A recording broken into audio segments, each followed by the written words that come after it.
నమస్కారము. ఇప్పుడు ఈ తరగతిలో మనము అనుభూతివాద కవిత్వములోని మూడవ భాగాన్ని బోధించుకుందాం. అనుభూతివాద కవిత్వము ప్రసిద్ధ కవులు 1980 తర్వాత యువతరం కవులు అప్సర్, రవూఫ్, యాకూబ్, సీతారాం, వెన్నకోట రవిశంకర్, ఆకెళ్ల రవిప్రకాష్, బివి ప్రసాద్, శివలంక రాజేశ్వరీదేవి మొదలైన వారు అనుభూతివాద కవిత్వం రాయడము మొదలుపెట్టారు. అనుభూతివాద కవిత్వములో చాలా ముఖ్యమైనటువంటి కవులు ప్రవేశించారు. అనుభూతివాద కవిత్వం మనకి ఎప్పుడు ప్రారంభమైందని మనం ముందు తరగతిలో చెప్పుకున్నాం. 1970 తర్వాత అనుభూతివాద కవిత్వం ప్రారంభమైంది. అయితే ఇక్కడ మరి 1980 తర్వాత యువతరం అప్సరు, రవూఫ్, యాకూబు, సీతారాం, వెన్నకోట రవిశంకర్, ఆకెళ్ల రవిప్రకాష్, బివి ప్రసాద్, శివలంక రాజేశ్వరీదేవి మొదలగు వారు అనుభూతివాద కవిత్వం రాయడము మొదలుపెట్టారు. ఇక్కడ మనం నేర్చుకోవాల్సిన ముఖ్యమైన అంశం ఏంటంటే, అనుభూతి కవిత్వం అనగానే చాలా ప్రసిద్ధి చెందినటువంటి కవులు కూడా మనకి ఉన్నారు. వారి గురించి మనం చాలా విపులంగా, చాలా సమగ్రంగా నేర్చుకోవాల్సిన అవసరత చాలా ఉంది. అందులో చాలా ప్రధానమైన వ్యక్తుల గురించి కూడా నేను మీకు బోధిస్తాను. అనుభూతివాద కవిత్వంలో ఎంతమంది కవులు, ఏ కావ్యాలు, ఏవే రచనలు, ఏ కవితా సంపుటాలు మరి రచించారో మొత్తం అనుభూతివాద కవిత్వం గురించి టోటల్గా మీకు మరి నేను బోధిస్తూ ఉన్నాను. నోట్స్ కూడా ఇస్తున్నాను. చాలా అద్భుతంగా మీకు ప్రామాణికంగా రాయండి, చదవండి, ఉద్యోగం సాధించండి. రైట్. ప్రసిద్ధమైనటువంటి అనుభూతివాద కవులు ఎవరో ఇక్కడ చూద్దాం. అంటే 80 తర్వాత కొంతమంది కవులు మరి అనుభూతివాద కవిత్వం రాయడం మొదలుపెట్టారు, కొంతమంది యువతరం. అయితే మరి అనుభూతివాద కవిత్వం అనగానే మనకి గుర్తొచ్చేటువంటి చాలా ప్రసిద్ధమైన కవులు ఉన్నారు. వారి గురించి కూడా మనం పూర్తిగా నేర్చుకోవాలి. అదే అనుభూతివాద కవిత్వం యొక్క ప్రధానమైనటువంటి విశేషాంశాలు కూడా. ఓకే. మరి అనుభూతివాద కవుల్లో ప్రధానంగా మనం దేవరకొండ బాలగంగాధర తిలక్, ద ఫస్ట్ మరి ఫీలింగ్ పోయెట్ అనొచ్చు ఈయన్ని. మనం ముందు తరగతులు చెప్పుకున్నాం. అనుభూతివాద కవిత్వములో మొట్టమొదటి అనుభూతివాద కవి ఎవరని అడిగితే దేవరకొండ బాలగంగాధర తిలక్. ఆయన గురించి ఎంత చెప్పుకున్నా తక్కువే. నేను ఎవరిని విడిచిపెట్టకుండా ప్రతి అంశాన్ని కూడా ప్రతి కవి గురించి నేను మీకు బోధిస్తాను. ఓకేనా? అనుభూతివాద కవుల్లో ప్రధానమైన వ్యక్తుల్లో ఒకటి దేవరకొండ బాలగంగాధర తిలక్, 2 ఇంద్రగంటి శ్రీకాంత శర్మ, 3 ఇస్మాయిల్, 4 మాదిరాజు రంగారావు, 5 వేగుంట మోహన్ ప్రసాద్ మొదలైనటువంటి కవులు చాలా చాలా ప్రసిద్ధి చెందినటువంటి కవులు. వీరి తర్వాత ఇతర కవులు కూడా ఎంతమంది అనుభూతివాద కవిత్వాలు రాశారు, వారి గురించి కూడా మనం నేర్చుకుందాం. ఓకే. ఇక్కడ మీకు ప్రసిద్ధమైనటువంటి అనుభూతివాద కవులను మీకు ఇక్కడ 5గురిని పరిచయం చేస్తున్నాను. వాస్తవానికి అనుభూతి కవులుగా మరి ఇంద్రగంటి శ్రీకాంత శర్మ, ఇస్మాయిలు, మాదిరాజు రంగారావు, వేగుంట మోహన్ ప్రసాద్, వీరు నలుగురు కూడా చాలా ముఖ్యమైన వారు. కానీ అనుభూతివాద కవిత్వానికి ఆద్యుడిగా చెప్పబడినటువంటి దేవరకొండ బాలగంగాధర తిలక్ గారు, వారు రాసినటువంటి అనుభూతివాద కవితలు, వారు రాసినటువంటి అనుభూతివాద యొక్క కవితా సంకలనాలు, వారి గురించి చాలా ప్రధానమైన అంశాలు ఇక్కడ మనం నేర్చుకుందాం. చూడండి, మీకు ఒక్కొక్కరి గురించి కూడా నేను ప్రతి తరగతిలోని మీకు వారి గురించి విపులంగా బోధిస్తున్నాను. ఇప్పుడు ఈ తరగతిలో మరి ఇంతమంది కవులు ఉన్నారు కాబట్టి దేవరకొండ బాలగంగాధర తిలక్, ఇంద్రగంటి శ్రీకాంత శర్మ, ఇస్మాయిలు, మాదిరాజు రంగారావు, వేగుంట మోహన్ ప్రసాదుల వారి గురించి నేర్చుకుందాం. చూడండి, ముందుగా దేవరకొండ బాలగంగాధర తిలక్. దేవరకొండ బాలగంగాధర తిలక్ అనగానే మనకు గుర్తొచ్చేటువంటి కవితా సంకలనము అమృతం కురిసిన రాత్రి. అమృతం కురిసిన రాత్రి. ఓకే. మరి తిలక్ గారి గురించి చూద్దాం. ఆయన యొక్క కాలము 1921, 1966. అంటే చాలా చిన్న వయసులోనే ఆయన ఈ లోకాన్ని వీడి వెళ్ళిపోయారు. కానీ ఉన్నంత కాలములో మరి భావ కవిత్వాన్ని, అభ్యుదయ కవిత్వాన్ని, అలాగే అనుభూతివాద కవిత్వాల్లో కూడా చాలా చాలా అద్భుతమైనటువంటి ఆయన మార్కు కనిపిస్తది. భావ అభ్యుదయ కవిత్వానికి వారధి అయిన కవి ఎవరని అడిగితే దేవరకొండ బాలగంగాధర తిలక్. 1921, 66 పశ్చిమ గోదావరి జిల్లా తణుకు తాలూకా మండపాక గ్రామంలో రామసోదమ్మ సత్యనారాయణ దంపతులకు జన్మించారు.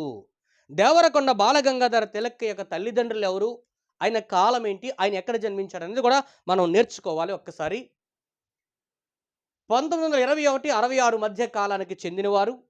పశ్చిమ గోదావరి జిల్లా తణుకు తాలూకా మండపాక గ్రామంలో రామసోదమ్మ సత్యనారాయణ దంపతులకు జన్మించారు. చూడండి ఇక్కడ, అభ్యుదయ దృక్పథము కలిగిన అనుభూతివాద కవి తిలక్. ఆయన ప్రశ్న కూడా అడగచ్చు.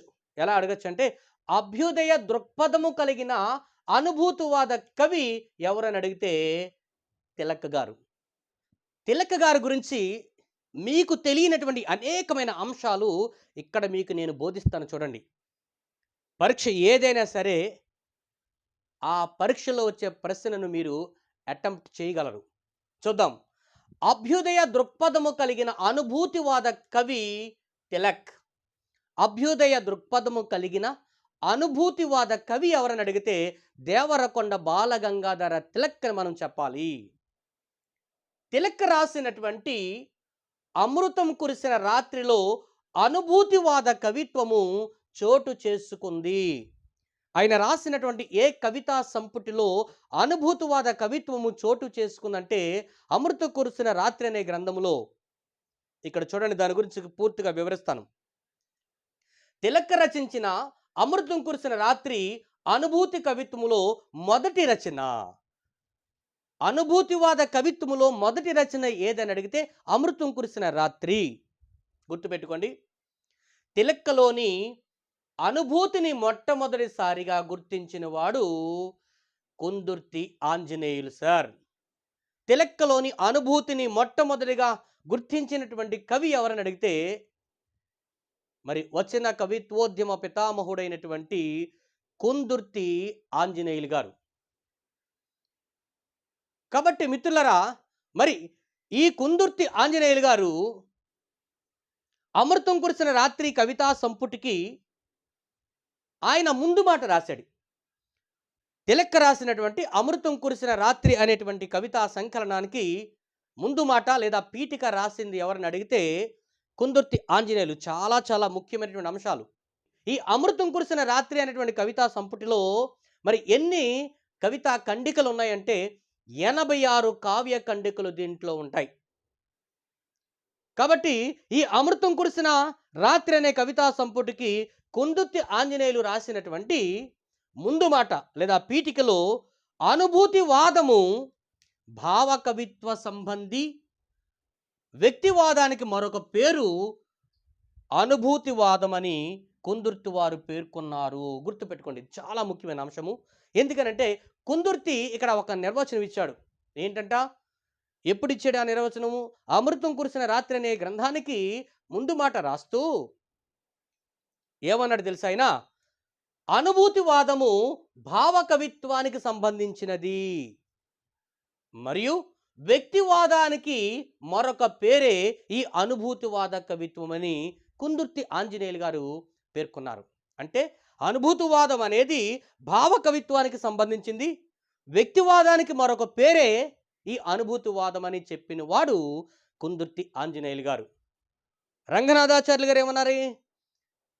అనుభూతివాద కవిత్వము భావ కవిత్వము రెండూ ఒక్కటే అన్నాడు ఆయన. కానీ దాన్ని ఖండించాడు ఎవరు? ఇస్మాయిల్ గారు. ఇస్మాయిల్ ఏమన్నాడు? అనుభూతివాద కవిత్వము భావ కవిత్వము రెండూ ఒక్కటే కాదు, ఇది అపోహ అని ఇస్మాయిల్ గారు దాన్ని ఖండించడం జరిగింది. కానీ ఈయనేమంటున్నాడు తెలుసా? కుందుర్తి ఆంజనేయులు గారు అనుభూతివాదము భావ కవిత్వానికి సంబంధించినది, వ్యక్తివాదానికి మరొక పేరే ఈ అనుభూతివాద కవిత్వం అని కుందుర్తి ఆంజనేయులు గారు చెప్పారు. ఈ ముగ్గురు చెప్పినటువంటి మాటలు మీరు జాగ్రత్తగా మనసులో ఉంచుకోవాలి ఖచ్చితంగా.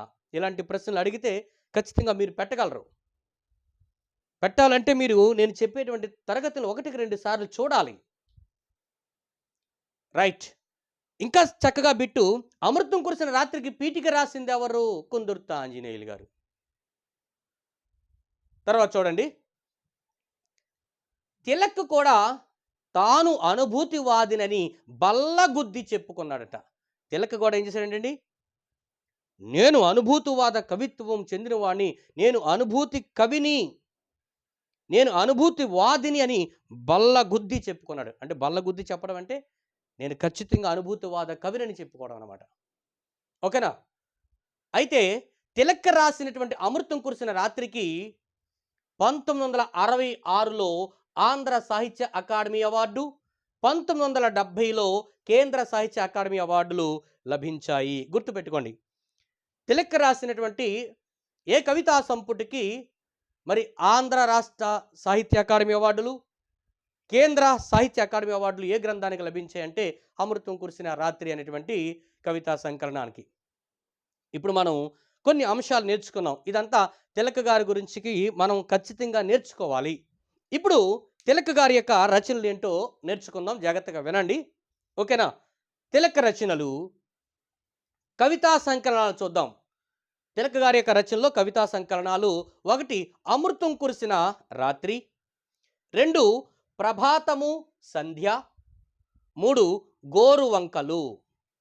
తిలక్ రచనలో కవితా సంకలనాలు: అమృతం కురిసిన రాత్రి, ప్రభాతము సంధ్య, గోరువంకలు. కథా సంపుటాలు: సుందరి సుబ్బారావు, ఊరి చివర ఇల్లు. నాటకాలు: సుశీల పెళ్ళి, సుప్తశిల, సాలెపురుగు. ఇవి నాటకాలు. తిలక్ గారి యొక్క వచన కవితా ఖండికలు చూద్దాం. సైనికుడి ఉత్తరం, తులాన్, తపాలా బంట్రోతు, ముసలివాడు, నవత, కవిత. నాటికలు చూద్దాం. ఆయన రాసినటువంటి నాటికలు: సుచిత్ర ప్రణయం, ఇరుగు పొరుగు. సుచిత్ర ప్రణయము, ఇరుగు పొరుగు నాటికలు. ఏకాంకిక: భరతుని ఏకపాత్రాభినయము అనేది ఏకాంకిక. ఆయన యొక్క ఇతర రచనలు కూడా చూడండి. మేఘ్న కార్ట, ఇది గేయము, ఆర్తగీతము, కఠోపనిషత్తు, వసుధైక గీతము, శిఖరారోహణం, మాధురి, ఇది తిలక్ గారి యొక్క మొదటి కథ. జీవితం, ఇది కూడా కథ. చూసారా? తిలక్ గారి యొక్క రచనలు. దేవరకొండ బాలగంగాధర తిలక్ రచనలు ఏంటంటే ఆయన కవితా సంకలనాలు 3: అమృతం కురిసిన రాత్రి, ప్రభాతము సంధ్య, గోరువంకలు. కథా సంపుటాలు: సుందరి సుబ్బారావు, ఊరి చివర ఇల్లు. నాటకాలు: సుశీల పెళ్ళి, సుప్తశిల, సాలెపురుగు. వచన కవితా ఖండికలు: సైనికుడి ఉత్తరము, టులాన్, తపాలా బంట్రోతు, ముసలివాడు, నవత, కవిత. నాటికలు: సుచిత్ర ప్రణయము, ఇరుగు పొరుగు. ఏకాంకిక: భరతుని ఏకపాత్ర అభినయం. ఇతర రచనలో మేఘ్న కార్ట, ఆర్తగీతం, కఠోపనిషత్తు, వసుధైక గీతం, శిఖరారోహణ, మాధురి, జీవితం. ఇవే కాకుండా ఆయన అనుభూతివాద కవిత్వంలో రాసినటువంటి రచనలు కూడా ఇక్కడ మనం నేర్చుకుందాం. ఆయన అనుభూతివాద కవిత్వంలో రాసినటువంటి ప్రధానమైన రచనలు, చాలా రచనలు, మొత్తం తిలక్ గారి యొక్క పూర్తి రచనలన్నీ కూడా మీకు ఇక్కడ ఇచ్చేస్తున్నాను. అమృతం కురిసిన రాత్రి, ఇది అనుభూతివాద కవిత్వంలో రాయబడినటువంటి రచన. నువ్వు లేవు నీ పాట ఉంది, చాలా చాలా ముఖ్యమైనటువంటి అనుభూతివాద రచన. ప్రాతకాలం, సంధ్య, వాన కురిసిన రాత్రి, వెన్నెల, అద్వితీయం, దీపం, వానలో నీతో, విరహత్కోంఠిత ప్రార్థన మొదలైనటువంటి ఈ యొక్క రచనలన్నీ కూడా అనుభూతివాద కవిత్వానికి సంబంధించినవి. ఏంటి సార్? అమృతం కురిసిన రాత్రి, నువ్వు లేవు నీ పాట ఉంది, ప్రాతఃకాలం, సంధ్య, దీపం, అద్వితీయము, వాన కురిసిన రాత్రి, వెన్నెల, వానలో నీతో, విరహత్కోంఠిత ప్రార్థన, అలాగే శిఖరారోహణ. అనుభూతివాద కవిత్వానికి ఎలాంటి కవిత్వాలు రాశారు? ఎంత అద్భుతమైనటువంటి కవిత్వాన్ని తన కలంతో మరి జాలువారేలా చేశాడో ఈ అంశాలన్నీ కూడా నేను ఇక్కడ మీకు బోర్డు మీద ఇస్తున్నాను. నేను ఈ బోర్డు మీద రాసిన ప్రతిదీ కూడా చాలా చాలా ముఖ్యమైనది సార్. ఓకేనా? వీటిని మీరు బాగా నేర్చుకోగలిగితే చాలా ఉన్నాయి ఆయన గురించి. కానీ అనుభూతివాద కవిత్వంలో ఖచ్చితంగా నేర్చుకోవాల్సినటువంటి ఈ యొక్క వాక్యాలను, ఈ యొక్క మరి కొటేషన్స్ మనం నేర్చుకోవాలి. ఓకేనా? ఆయన కూడా అంటాడు, ఏమంటాడు తెలుసా? అమెరికాలో డాలర్లు పండును, ఇండియాలో సంతానం పండునన్న కవి తిలక్ గారు. ఎందుకంటే ఆయన ప్రతి అంశాన్ని కూడా చాలా అద్భుతంగా చక్కగా చెప్పడం జరిగింది. దేవుడా రక్షించు నా దేశాన్ని పవిత్రుల నుండి పతివ్రతల నుండి అంటాడు. ఇలాగా ఆయన ఎన్నో కొటేషన్స్ ఇచ్చాడు. ఇప్పుడు మనం నేర్చుకోవాల్సినటువంటి ఈ యొక్క కొటేషన్స్ చాలా చాలా చాలా ముఖ్యమైనటువంటి అంశాలు. ఎందుకంటే మనం అనుభూతివాద కవిత్వం నేర్చుకుంటున్నాం కాబట్టి ఈ అంశాలన్నీ కూడా మీరు పఠించాలి. ఒకటి, ఆయన మరి అమృతం కురిసిన రాత్రిలో ఆయన చెప్పేటువంటి తన కవిత్వాన్ని గురించి ఏమంటాడు తెలుసా? నా అక్షరాలు వెన్నెలలో ఆడుకునే అందమైన ఆడపిల్లలు అంటాడు ఆయన. నా అక్షరాలు వెన్నెలలో ఆడుకునే అందమైన ఆడపిల్లలు. రెండోది, నా అక్షరాలు కన్నీటి జడులలో తడిసే దయా పారావతాలు. నా అక్షరాలు కన్నీటి జడులలో తడిసే దయా పారావతాలు. మూడు, నా అక్షరాలు ప్రజాశక్తుల వహించే విజయ ఐరావతాలు. ఇవి మూడు కూడా అందరికీ తెలిసినవి, విన్నవి కూడా మీరు. కానీ మీరు విననవి అనుభూతివాద కవిత్వంలో చాలా ముఖ్యమైనవి కూడా ఇక్కడ మీరు నేర్చుకుంటారు. చూడండి, కవిత్వము ఒక ఆల్కెమీ, దాని రహస్యము కవికే తెలుసు, కాళిదాసుకు తెలుసు, పెద్దనకు తెలుసు, కృష్ణ శాస్త్రికి తెలుసు, శ్రీశ్రీకి తెలుసు అంటాడు. ఎంత అద్భుతంగా!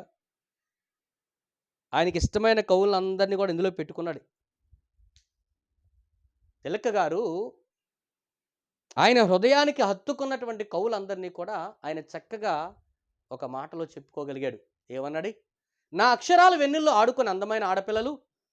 కవిత్వము ఒక ఆల్కమీ, కవిత్వము ఒక ఆల్కమీ, దాని రహస్యము కవికే తెలుసు, కాళిదాసుకు తెలుసు, అలసాని పెద్దనికి తెలుసు, దేవులపల్లి కృష్ణశాస్త్రికి తెలుసు, శ్రీరంగం శ్రీనివాసరావు గారికి కూడా బాగా తెలుసు అన్నటువంటి కవి ఎవరండి? తిలక్ గారు. రైట్. ఇంకా అనుభూతివాద కవిత్వాన్ని గురించి చెప్తూ, అనుభూతి ఆకారము పాఠకులను హత్తుకోవాలి. అనుభూతి అనేది పాఠకుణ్ణి కట్టిపడేయాలి, హత్తుకోవాలి. కనీసము ట్రాన్స్పరెంట్ చీకటైనా అయి ఉండాలి. కనీసం ట్రాన్స్పరెంట్ చీకటైనా అయి ఉండాలి. అది పాఠకులను హత్తుకోవాలి అన్నటువంటి కవి తిలక్. ఇంకొక మాట చెప్పాడు, కవిత కొత్త అనుభవాల కాంతి పేటికను తెరవాలి, కదిలించాలి అన్న కవి. కవిత అంట కొత్త అనుభవాల కాంతి పేటికను తెరవాలి, కదిలించాలి అన్నటువంటి కవి తిలక్ గారు. సరే, ఇది చాలా చాలా ముఖ్యమైనటువంటి అనుభూతివాద కవిత్వంలో ఉన్నటువంటి కవిత్వాలు మీకు ఇస్తున్నాను. తర్వాత, ప్రతి మాటకు శక్తి ఉంది, ఔచిత్యము ఉంది, గులకరాళ్ళ డబ్బాను మ్రోగించి గొప్ప సంగీతమని డబాయించకు. చురకలంటిస్తుంటాడు. అనుభూతివాదంలో చక్కని కవిత్వాలు చెబుతూ ఉంటాడు. ఏమంటున్నాడు ఆయన? ప్రతి మాటకు శక్తి ఉంది. ఎస్, ప్రతి మాటకి శక్తి ఉంది, ఔచిత్యము కూడా ఉంది. కాబట్టి గులకరాళ్ళ డబ్బాను మ్రోగించి గొప్ప సంగీతమని డబాయించకో అన్నటువంటి కవి తిలక్. తర్వాత, కవిత ఉన్నప్పుడే నవత రాణిస్తుంది, అసలు కవితలోనే నవత కూడా ఉందన్న కవి. సరే చూడండి, కవిత ఉన్నప్పుడే నవత రాణిస్తుంది. నవత అంటే క్రొత్తదనం. కవిత ఉన్నప్పుడే నవత రాణిస్తుంది. కవిత్వాన్ని నువ్వు చక్కగా రాయగలిగితే అందులో క్రొత్తదనము రాణిస్తుంది. అసలు కవితలోనే నవత కూడా ఉంది. అసలు ఆ కవిత్వంలోనే క్రొత్తదనం ఉందంటున్నట్టు. ఇంకా చూడండి, మోడ్రన్‌గా ఉందామని, ఏదో అందామని, తనకే తెలియని అస్పష్ట అనుభూతిని అర్థము లేని ఇమేజరీతో కలగాపులగం చెయ్యకు. అనుభూతివాద కవిత్వం అంటే అస్పష్టమైన కవిత్వం. నువ్వు ఏదో మోడ్రన్‌గా ఉందామనుకుంటావు. ఏదో ఏదో అందామనుకుంటావు.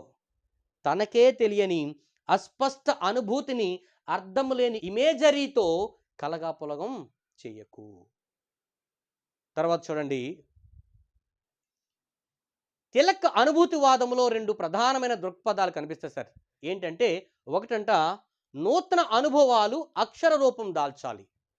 నూతన అనుభవాలంట అక్షర రూపం దాల్చాలి. అంతే కదండి. నూతన అనుభవాలంటే కొత్త అనుభవం, దాన్ని అక్షరబద్ధం చేయాలి. నీకున్నటువంటి అనుభవాన్ని కవిత్వ రూపంలో అక్షరబద్ధం చేయాలి. రెండోది, పాఠకునికిని కవి యొక్క అనుభూతి హృదయానికి పట్టివేసేదిగా హత్తుకోవాలి. ఇక్కడ కొంచెం చిన్న అక్షరాలతో రాయడం జరిగింది, దాన్ని మీరు గమనించాలి. అనుభూతి కవిత్వములో 2 దృక్పథాలు ఉన్నాయని తిలక్ గారు చెప్పారు. ఏంటండి? ఒకటి, నూతన అనుభవాలు అక్షర రూపం దాల్చాలి. నీకున్నటువంటి నూతనమైనటువంటి అనుభవం అది అక్షర రూపంగా నువ్వు మలచాలి. 2, పాఠకునికిని కవి యొక్క అనుభూతి హృదయానికి పట్టివేసేదిగా హత్తుకోవాలి. దీన్ని మీకు ఒకసారి వివరిస్తున్నాను చూడండి. పాఠకునికిని అంటే పాఠకుడికి కవి యొక్క అనుభూతి, కవి రాసినటువంటి ఆ యొక్క అనుభూతివాద కవిత్వము హృదయానికి హత్తుకునేలా ఉండాలి అని చెప్పడం జరిగింది. అంటే నూతన అనుభవాలు అక్షరరూపం దాల్చాలి.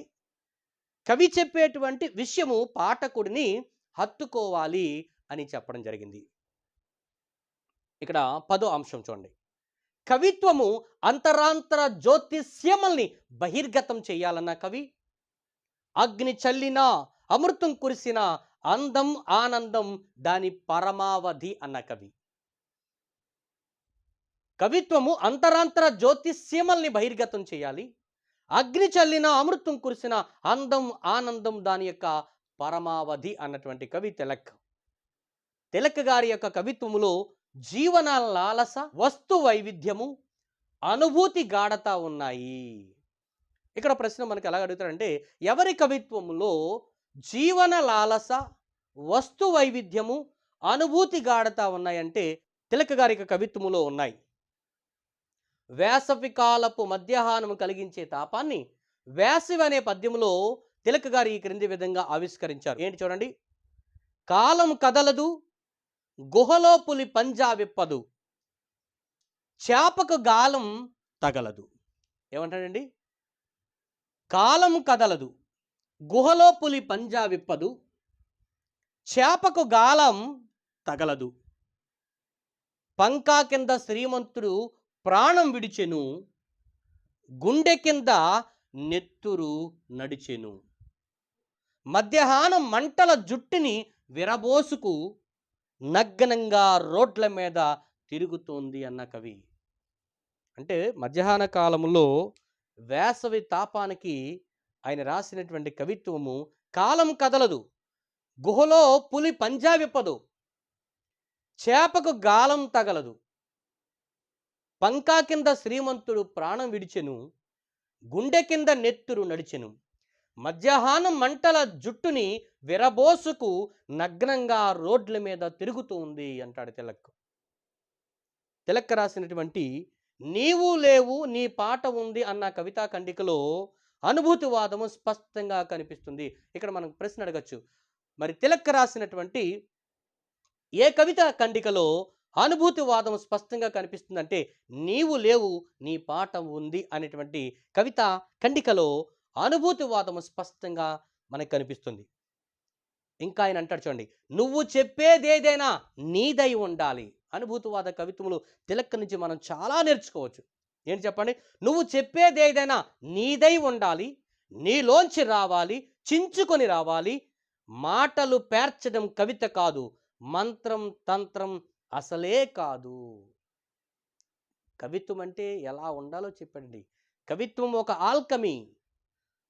దాని రహస్యము కవికే తెలుసు, కాళిదాసుకి తెలుసు, అల్లసాని పెద్దన్నకి తెలుసు, శ్రీశ్రీకి తెలుసు, కృష్ణశాస్త్రికి తెలుసు. దాని యొక్క రహస్యం కవికే తెలుసు అన్నటువంటి కవి తిలక్.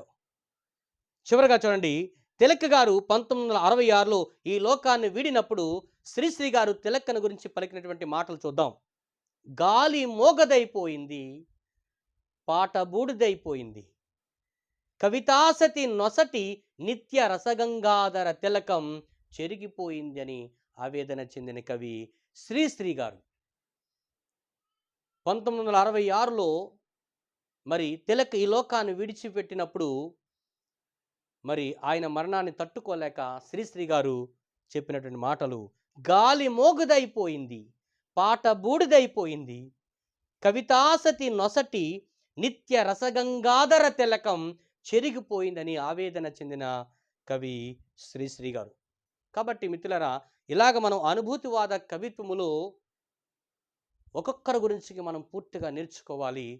ఎంతమంది అనుభూతివాద కవులు ఉన్నారు, వారు రాసినటువంటి అనుభూతివాద రచనలు ఏంటి, వారు చెప్పినటువంటి ప్రసిద్ధమైనటువంటి కొటేషన్స్ ఏంటి, మరి గత ప్రీవియస్ పేపర్లో కూడా వచ్చినటువంటి ప్రశ్నలు కూడా మనం ఇక్కడ నేర్చుకుంటున్నాం.